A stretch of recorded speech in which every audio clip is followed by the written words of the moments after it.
Habang puno ng pananabik ang buong lugar ay biglang lumitaw mula sa kalayuan ang isang marangyang dragon chariot na hinihila ng 4 na killing horse.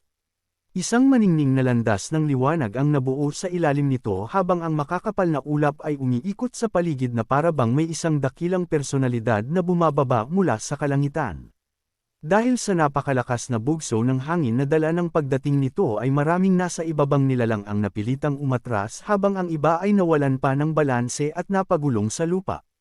Ang eksenang iyon ay agad na nagdulot ng matinding pagkadismaya sa maraming tao dahil sa kanilang pananaw ay masyadong mayabang ang paraan ng pagdating ng kabilang panig. Marami sa kanila ang nagsimulang magbulungan habang ang ilan naman ay hindi na napigil ang magpakawala ng mga reklamo. Sa kanilang palagay ay pare-pareho lamang silang mga panauhin na inimbitahan sa pagtitipon kaya bakit tila may mga taong itinataas ang sarili nilang katayuan higit sa iba. Gayunpaman ay mayroon ding mga taong nanatiling kalmado dahil alam nilang ang may-ari ng Dragon Chariot ay walang iba kundi si Ruan Zimao ng Red Moon City. Bilang isa sa 7 prodigy ng Eastern Region at kinikilalang number 1 genius ng kasalukuyang henerasyon ay natural lamang na magtamasa siya ng espesyal na pagtrato saan man siya magpunta. Sa gitna ng magkakahalong reaksyon ng mga tao ay isang binata na nakasuot ng pulang kapa ang biglang humakbang pasulong. Taglay niya ang isang makisig at eleganteng anyo habang ang kanyang kilos ay puno ng kumpiyansa. Ang taong ito ay walang iba kundi si Zhu Yuqi ba isa sa 4 prodigy ng Northern Region. Matapos masaksihan ang pagdating ng Dragon Chariot ay hindi niya itinago ang kanyang pagkadismaya at tahasang ipinakita ang kanyang kawalang interes sa naturang pagtitipon. Sa kanyang pananaw ay kung tunay na nais ng Red Moon City na tipunin ang mga younger generation sa buong kontinente ay dapat nitong tretuhin ng pantay-pantay ang lahat ng panauhin. Dahil dito ay agad siyang tumalikod at tila balak nang umalis sa lugar.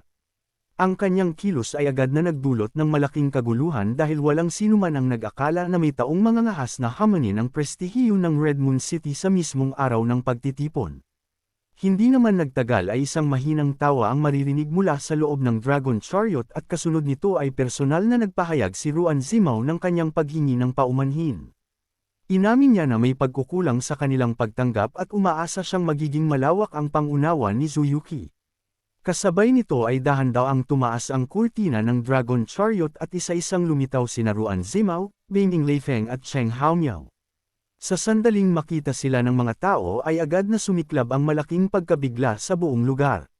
Walang sino man ang nag-isip na ang 3 pinakamakikinang na prodigy ng kasalukuyang henerasyon ay darating ng magkakasama.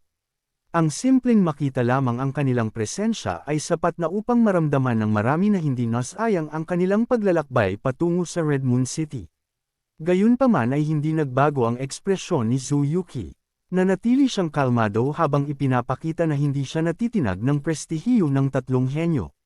Sa kabaligtaran ay lalo pa niyang ipinahiwatig na ang napakarangyang pagdating ng mga ito ay tila naghihiwalay sa kanila mula sa mga ordinaryong cultivator. Dahil naman dito ay mabilis na nakahanap ng kakampi si Zhu Yuqi. Isang binata mula sa 5 prodigy ng Western Region ang agad na lumabas at nagpahayag ng pagsuporta sa kanya. Ang taong ito ay si Lu Xingyu at gaya ni Zhu Yuqi ay malinaw din itong hindi nasiyahan sa ipinakitang asal ng Red Moon City. Hindi pa man natatapos ang usapan ay isa na namang figure ang humakbang palabas mula sa karamihan. Nang makita siya ng mga tao ay agad silang napasinghap dahil ang bagong dating ay isa sa 7 stars ng Eastern Region na si Shi Guanyu. Sa loob lamang ng ilang sandali ay nagtipon ang mga kinatawan ng 3 magkakaibang rehiyon sa iisang panig dahilan upang ang atmosfera sa paligid ay maging mas mabigat. Marami sa mga kabataang cultivator na kanina lamang ay puno ng sigla ang agad na umatras dahil alam nilang ang sitwasyon ay hindi na simpleng pagtatalo lamang. Ito ay naging banggaan na ng mga nangungunang prodigy ng kasalukuyang henerasyon. Sa kabilang banda ay nanatiling walang pakialam si Ning Hangfeng na nakatayo sa malayo habang nakahalukip-kip ang mga kamay sa kanyang likuran. Mula simula hanggang katapusan ay wala siyang balak na makialam sa usapin ng mga kabataan dahil sa kanyang pananaw ay bahagi lamang ito ng kanilang sariling kompetisyon. Samantala ay unti-unting kumunat ang noo ni Ruan Zimao dahil ang orihinal niyang layunin na gamitin ang pagdating nilang 3 upang maipakita sa lahat na sila ang mga tunay na pinuno ng kasalukuyang henerasyon ay parang mapupernada pa. Nais niyang pagsamahin ang impluwensya ng 7 Prodigy ng Eastern Region, 5 Prodigy ng Western Region at Beaming Dark Palace upang lumikha ng isang impresyon na walang sinuman ang maaaring umamon sa kanilang katayuan. Subalit hindi niya inaasahan na magkakaroon agad ng mga taong tatayo upang kontrahin ang kanyang prestihiyo. Dahil dito ay mas lalo niyang naramdaman ang pressure na nakapatong sa kanyang mga balikat. Alam niyang hindi lamang ang mga kabataang henyo ang nakatingin sa kanya kundi maging ang mga malalaking puwersa ng Eastern Region na lihim na nagmamasid sa bawat kilos niya. Matapos pag-isipan ng sitwasyon ay mabilis niyang pinili ang pinakaangkop na paraan upang mapakalma ang lahat. Sa halip na gumamit ng kapangyarihan ay ipinakita niya ang sukdulang paggalang sa mga panauhin at personal na inimbitahan ang mga nangungunang younger generation mula sa iba't ibang rehiyon na pumasok sa loob ng tore upang magpahinga. Kasabay nito ay muli siyang humingi ng paumanhin para sa anumang pagkukulang sa proseso ng pagtanggap at ipinahayag na umaasa siyang mapapatawad siya ng lahat alang-alang sa reputasyon ng Red Moon City. Sa mahinahon at magalang naman niyang pag-uugali ay bahagya ng hamupa ang tensyon sa paligid ngunit malinaw sa lahat na ang tunggalian sa pagitan ng mga nangungunang younger generation ay nagsisimula pa lamang. Ang tunay na banggaan ay malamang na magaganap sa loob mismo ng pagtitipon. Hindi naman agad nagpahuli si Zuyuki at malamig niyang ipinahiwatig na hindi ganoon kadaling tanggapin ang paghingi ng paumanhin ni Ruan Zimao. Bagamat nais din niyang pumasok sa loob ng Bright Moon Pavilion upang makisaya sa pagtitipon ng mga elite ay hindi niya maitatanggi na ang 4 na killing horse na humihila sa Dragon Chariot ay masyadong mabangis at marangal. Sa kanyang pananaw ay tila hindi karapat-dapat ang mga ordinaryong cultivator na lumapit sa naturang karwahe kaya naman wala siyang lakas ng loob na humakbang pasulong. Agad namang naunawaan ni Ruan Zimao ang nakatagong kahulugan ng mga salitang iyon kaya hindi na siya nagpatumpik-tampik pa. Sa halip na makipagtalo ay buong kabab ang loob niyang inako ang pagkukulang at mabilis na nagbigay ng solusyon. Isang matinis na sipol ang lumabas mula sa kanyang bibig at kasunod nito ay nagising ang 4 na killing horse na kanina lamang ay tila mga estatwang nakatayo sa himpapawid. Mabilis na kumalat ang mabagsik na demonic aura mula sa kanilang mga katawan bago nila hinayla ang Dragon Chariot palayo sa lugar. Nang mawala ang hadlang ay agad na inimbitahan ni Ruan Zimao ang lahat na pumasok at ipinakita na wala na dapat silang makita pang dahilan upang magreklamo. Dahil sa mahinahon niyang paghawak sa sitwasyon ay bahagyang hamupa ang tensyon sa paligid at maging si Zuyuki ay wala nang may pintas pa. Isa-isa nang nagsimulang kumilos ang mga tao habang lihim namang nakahinga ng maluwag si Ruan Zimao. Isang manipis na patak ng pawis ang lumitaw sa kanyang noo dahil alam niyang kung hindi niya naayos ang usapin ay malamang na naging malaking kahihiyan ito para sa kanya at sa Red Moon City. Habang naglalakad ay hindi niya maiwasang sumulyap kay Ning Hangfeng na nakatayo sa malayo. Sa kanyang puso ay nagsimulang umusbong ang isang hinala na baka sinadya ng Ruan family ang buong pangyayari upang subukan ang kanyang kakayahan bilang susunod na pinuno ng lungsod. Subalit bago pa man tuluyang makapasok ang lahat sa loob ng tore ay isang matinis na huni ng killing horse ang muling umalangaw mula sa kalayuan. Agad na napalingon ang mga tao sa lokasyon nito at sa kanilang pagkagulat ay nakita nilang bumalik ang Dragon Chariot na kanina lamang ay pinaalis ni Ruan Zimao. Hindi lamang iyon dahil mas nakakatakot pa ang momentum nito kumpara sa nauna at ang makakapal na ulap ay kusang naghihiwalay sa denaryanan nito. Sa sandaling iyon ay agad na nagdilim ang mukha ni Ruan Zimao. Hindi niya maintindihan kung sino ang nagkaroon ng lakas ng loob na kontrolin ang kanyang Dragon Chariot at gamitin pa ang mga killing horse ng Red Moon City nang walang pahintulot. Habang papalapit ang Dragon Chariot ay isang figure ang unti-unting lumitaw sa paningin ng lahat. Nakasuot ito ng maluwag na kapa at taglay ang isang marangal na tindig na para bang wala siyang pakialam sa mga taong nakapaligid sa kanya. Ang mas nakakagulat pa ay ang katotohanang hindi pa man tuluyang humihinto ang karwahe ay nagsimula na itong bumigkas ng isang tula sa napakalakas na tinig. Ang nilalaman ng tula ay puno ng panlalait at pangungutya sa lahat ng tanyag na prodigy ng kasalukuyang henerasyon.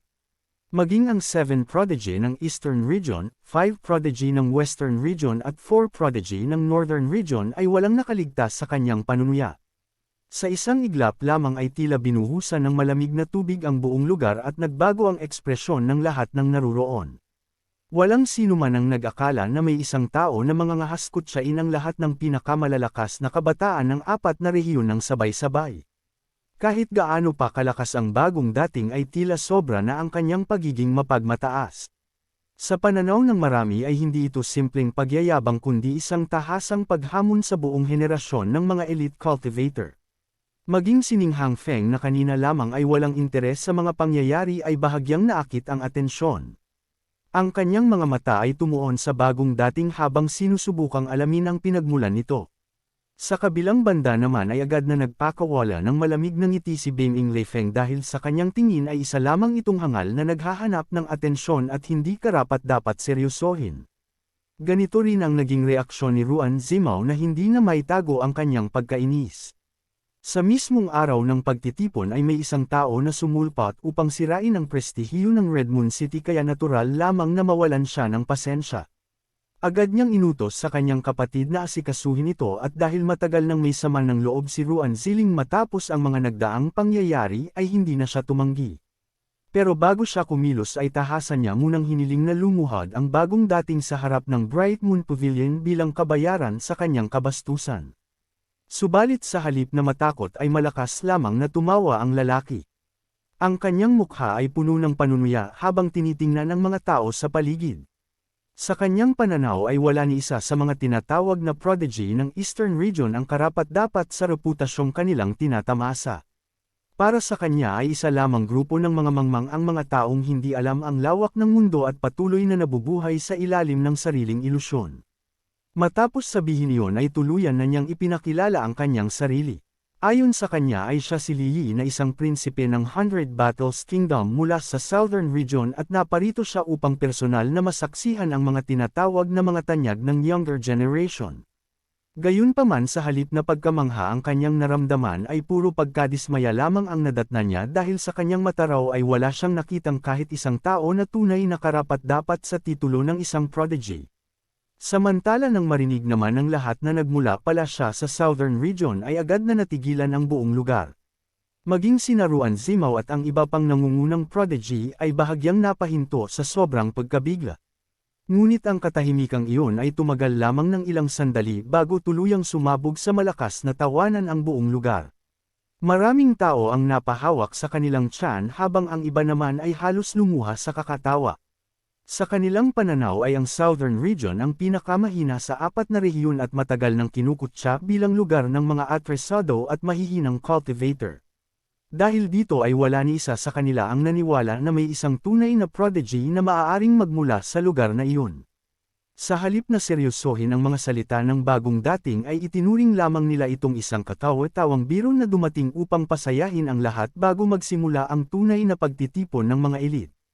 Maging si Ruan Zimao ay hindi alam kung matutuwa o maiinis sa nangyayari kaya agad niyang hinimok ang lahat na huwag ng pag-aksayahan pa ng panahon ang naturang tao.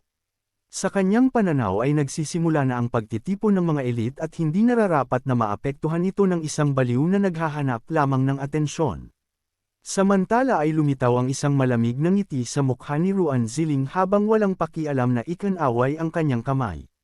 Agad niyang inutusan ang ilang kabataang naruroon na linisin ang basura at itapon palabas ng lugar.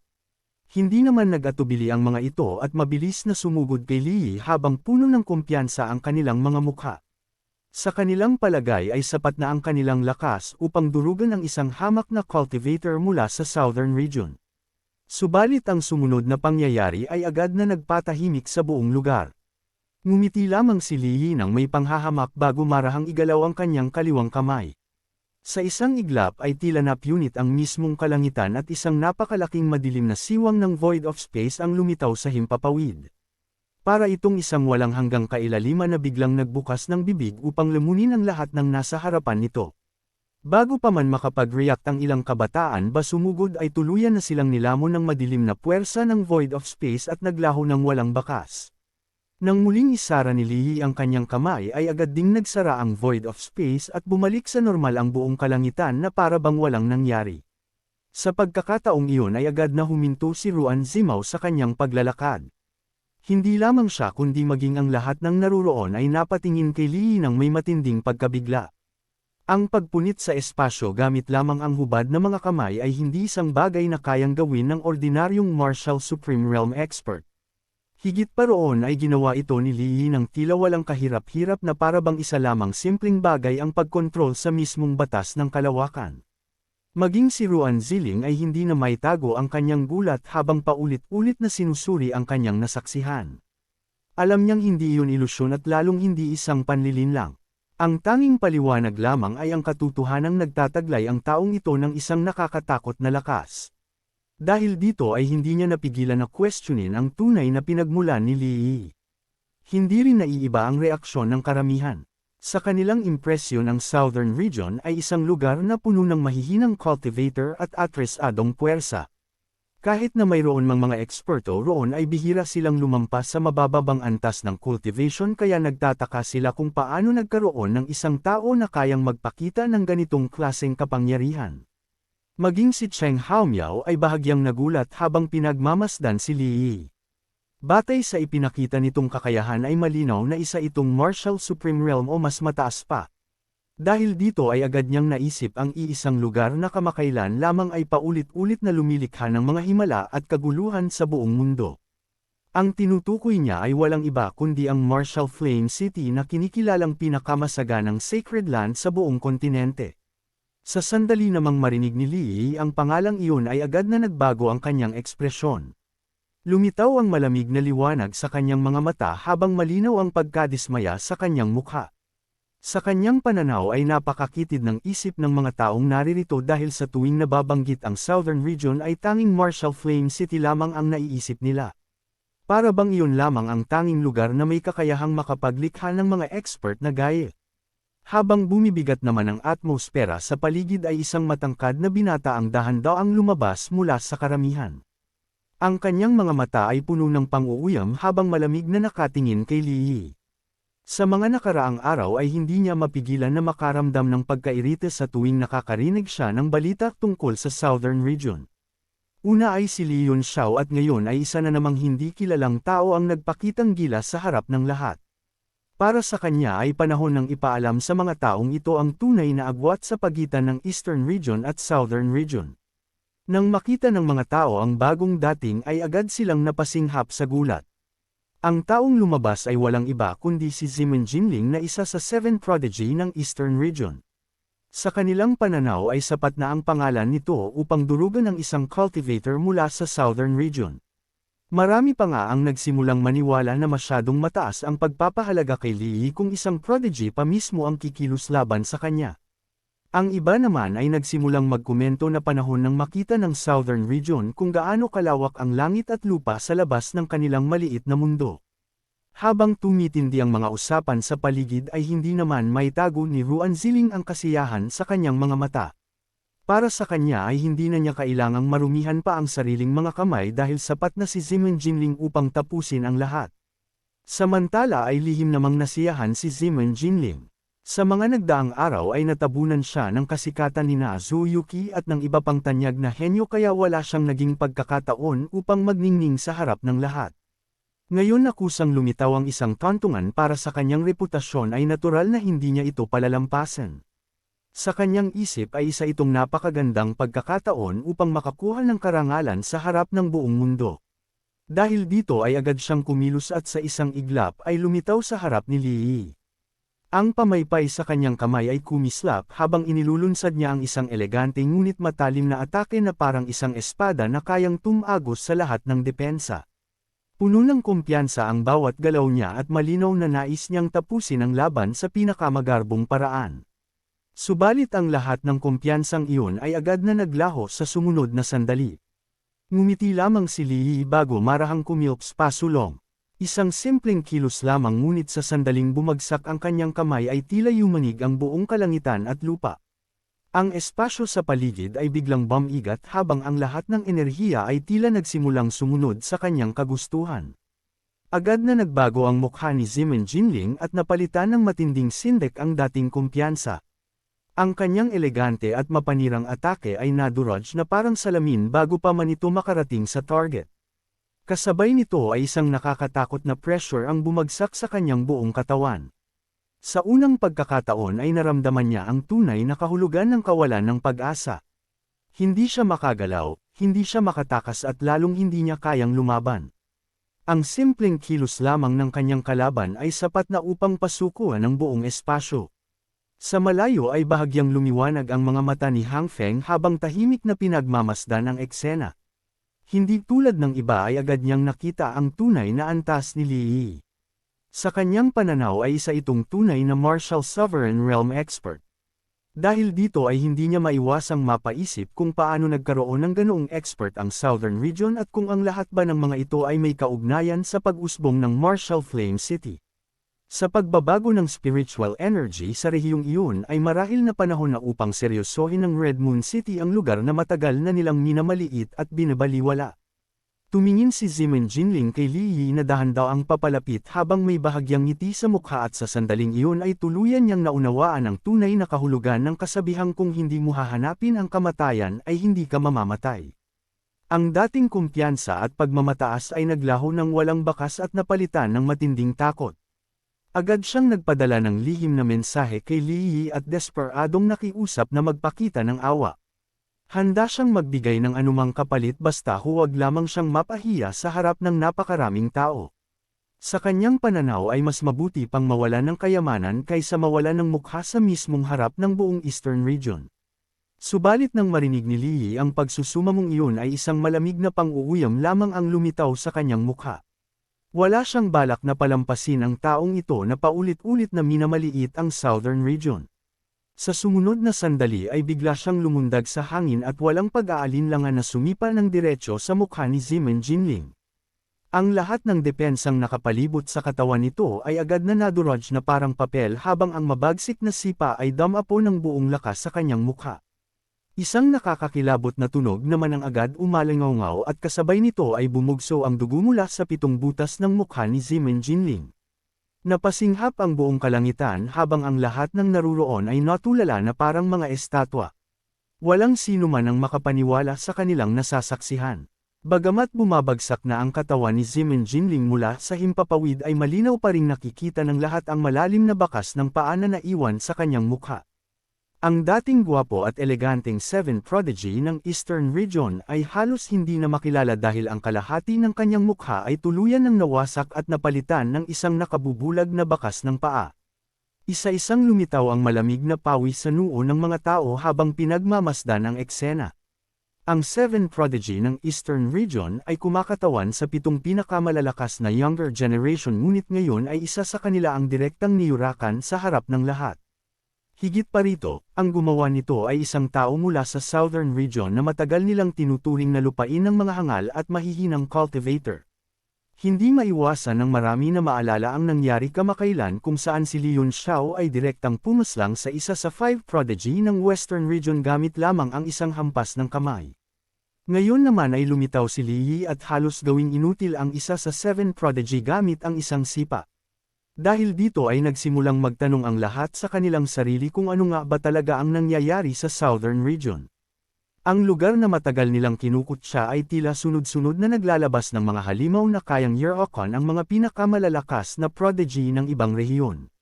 Samantala ay lalong naging pangit ang mukha ni Ruan Zimao dahil hindi pa man nagsisimula ang pagtitipon ay 2 malalaking kaguluhan na agad ang sumiklab at pareho pa itong nangyari sa harap ng napakaraming tao. Bilang tagapangasiwa ng pagtitipon ay walang duda na sinusubok nito ang kanyang kakayahan at pasensya. Ang mas nagpabigat pa sa kanyang kalooban ay ang katotohanang ang lakas na ipinakita ni Li Yi ay malinaw na umabot na sa antas ng martial sovereign realm. Ang pag-abot sa ganoong cultivation bago ang edad na 30 ay sapat na upang maituring na isang nakakatakot na halimaw.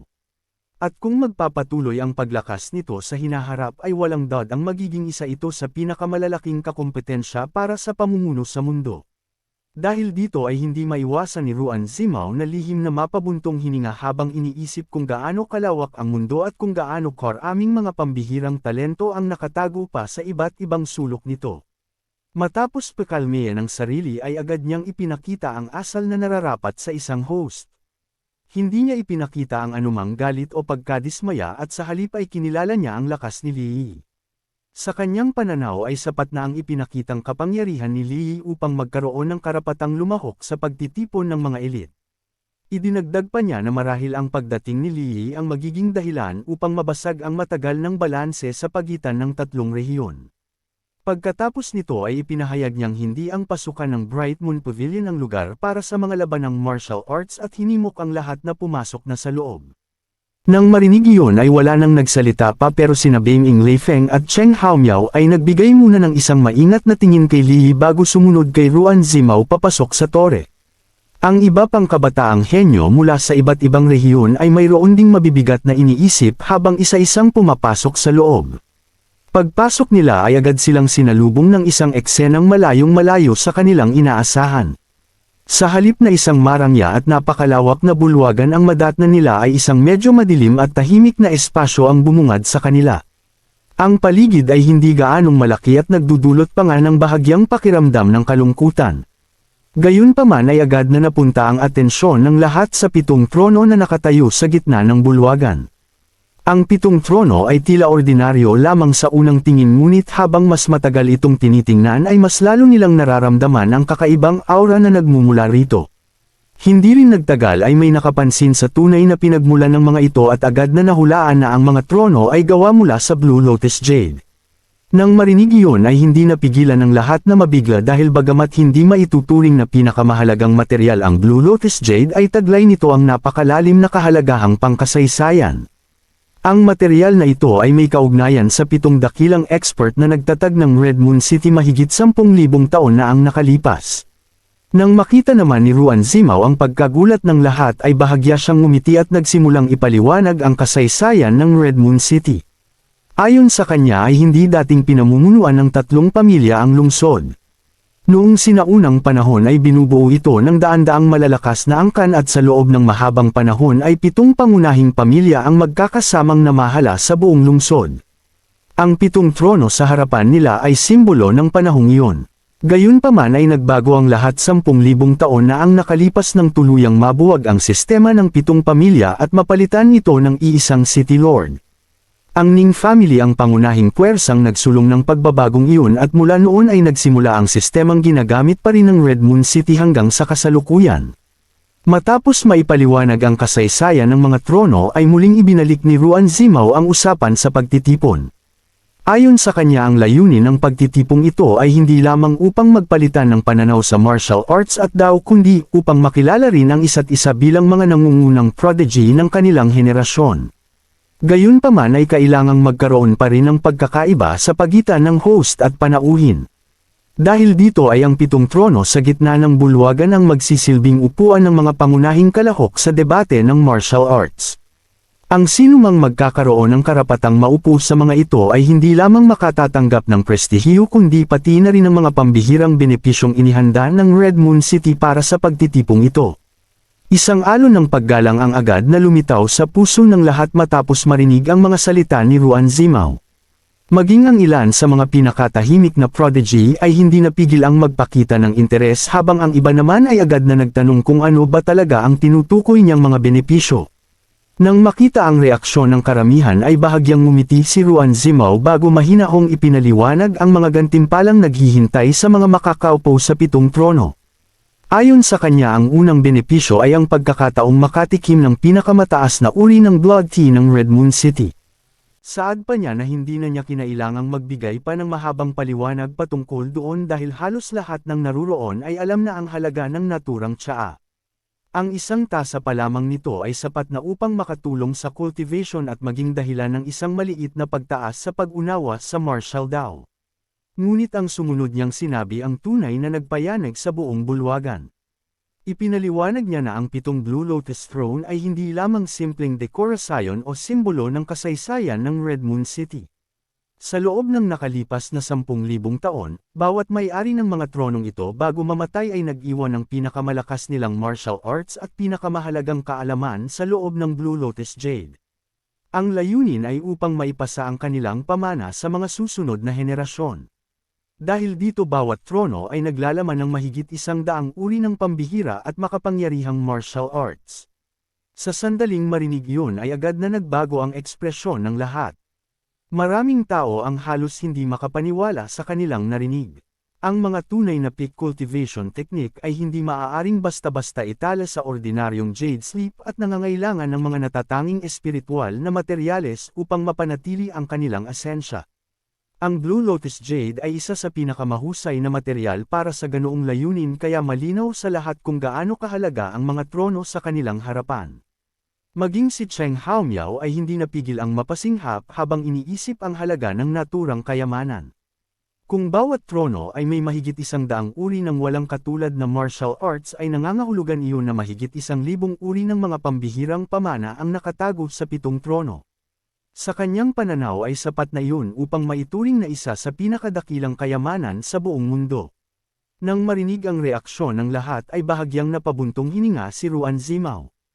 Ipinaliwanag niya na noon ay ganoon nga talaga ang halaga ng 7 trono. Bukod sa mga cultivation technique ay nakatala rin sa loob ng mga ito ang mga karanasan, pag-unawa at martial daw insights ng bawat pinuno ng Red Moon City sa loob ng napakahabang panahon. Sa isang pagkakataon ay itinuring ang mga ito bilang tunay na kataas-taasang kayamanan ng lungsod. Subalit habang lumilipas ang mga taon ay patuloy ring dumarami ang impormasyong iniukit sa loob ng mga trono hanggang sa dumating ang panahon na nagsimula ng magbanggaan at maghalo-halo ang iba't ibang pamana. Unti-unting naging magulo ang lahat ng impormasyon sa loob at tuluyang nawalan ng kaayusan. Nang matuklasan ito ng Red Moon City ay huli na ang lahat. Ang dating malinaw na mga pamana ay naging magulong kumpol ng impormasyon na halos imposibleng maunawaan. Ang mas masahol pa rito ay may ilang expert na nagtangkang aralin ang laman ng mga trono at nauwi sa chi deviation dahil sa kaguluhan ng mga impormasyong kanilang natanggap.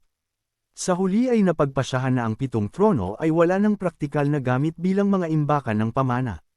Dahil dito ay isang city lord noong nakaraan ang personal na gumamit ng dakilang kapangyarihan upang tuluyang selyuhan ang mga ito at mula noon ay nagsilbi na lamang bilang simbolo ng kasaysayan ng Red Moon City. Nang marinig iyon ay hindi napigilan ni Cheng Haomiao na mapabuntong hininga. Para sa kanya ay tunay na napakalaking sayang ng isang kayamanang naglalaman ng napakaraming pamana. Subalit hindi pa pala tapos ang kwento. Bahagyang ngumiti si Ruan Zimao at muling nagsalita. Ayon sa kanya ng selyuhan ng City Lord na iyon ang 7 trono ay hindi nito napigilan ang sarili na iwan din ang kanyang pinakamakapangyarihang martial arts sa loob gamit ang isang natatanging lihim na pamamaraan. Dahil dito ay may posibilidad pa rin na nakatago sa loob ng mga trono ang isang walang katulad na pamana. Sa nakalipas na maraming taon ay maraming City Lord at expert na ang nagtangkang unawain ang lihim na iyon ngunit wala ni isa man ang nagtagumpay. Ang tanging kanilang naramdaman ay ang makapangyarihang martial intent na iniwan ng nakatatandang iyon habang ang mismong martial art ay nanatiling hindi matagpuan. Gayunpaman ay walang makapagsasabi kung talagang walang paraan upang makuha ito. Dahil dito ay may posibilidad pa rin na ang sinumang makaupo sa mga trono ay makatagpo ng isang pambihirang pagkakataon. Pagkarinig nito ay agad na tumawa si Beiming Leifeng. Sa kanyang palagay ay masyadong maganda ang kwentong ipininta ni Ruan Zimao. Kung maging ang mga sunod-sunod na City Lord ng Red Moon City ay hindi natuklasan ang lihim sa loob ng napakaraming taon ay napakaliit ng posibilidad na may ibang makagawa nito. Pero aminado siyang sapat ng gantimpala ang pagkakataong makatikim ng top-grade blood tea at maranasan ang martial intent ng isang walang kapantay na expert.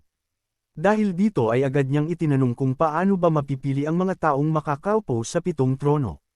Nang marinig ang tanong ay isang misteryosong ngiti ang lumitaw sa mukha ni Ruan Zimao. Dahan-dahan niyang pinasadahan ng tingin ang lahat bago binigkas ang 2 simpleng salita. Ayon sa kanya ay napakasimple ng patakaran. Ang unang makakaupo ay siyang magkakaroon ng upuan.